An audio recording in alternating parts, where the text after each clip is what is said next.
Hi there, welcome back to another JavaScript tutorial. In this session, we'll explore how to create a new string by repeating an existing string a specified number of times. This is an essential skill that comes in handy for formatting, generating repetitive patterns, or solving algorithmic problems.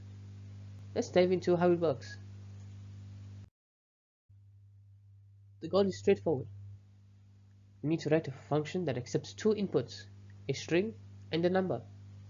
The function will repeat the string for the given number of times. However, if the number is negative, the function should immediately return false. This ensures the proper handling of edge cases, making our code robust. Here's the code for our function. String copies. It begins by checking if the number is less than 0. If it is, the function returns false. Otherwise, we use JavaScript's built-in repeat method to replicate the string for the specified number of times.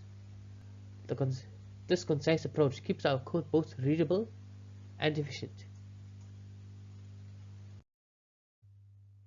Here's the breakdown of our function. First, we validate the input to ensure n is non-negative. If valid, the repeat method does the heavy lifting by replicating the string. The function also handles edge cases like n equals to 0, which results in an empty string, or negative numbers, which returns false.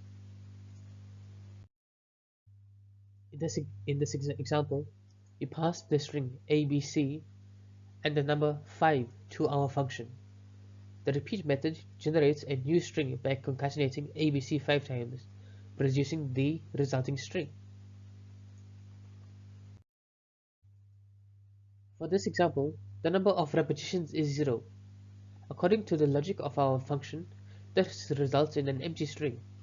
The repeat method handles this edge case seamlessly. Here's a more concise ES6 version of our function. By using an arrow function and a ternary operator, we condense the logic into a single line. It's a modern approach that makes the code more elegant and readable. To recap, our string copies function effectively duplicates strings using the repeat method. It also safeguards for invalid inputs, making it a robust solution, whether you're working on pattern generations or repetitive string outputs. This function has you covered. Thank you for watching. If you enjoyed this video, please like, share and subscribe for more JavaScript tutorials. I'll see you in the next one.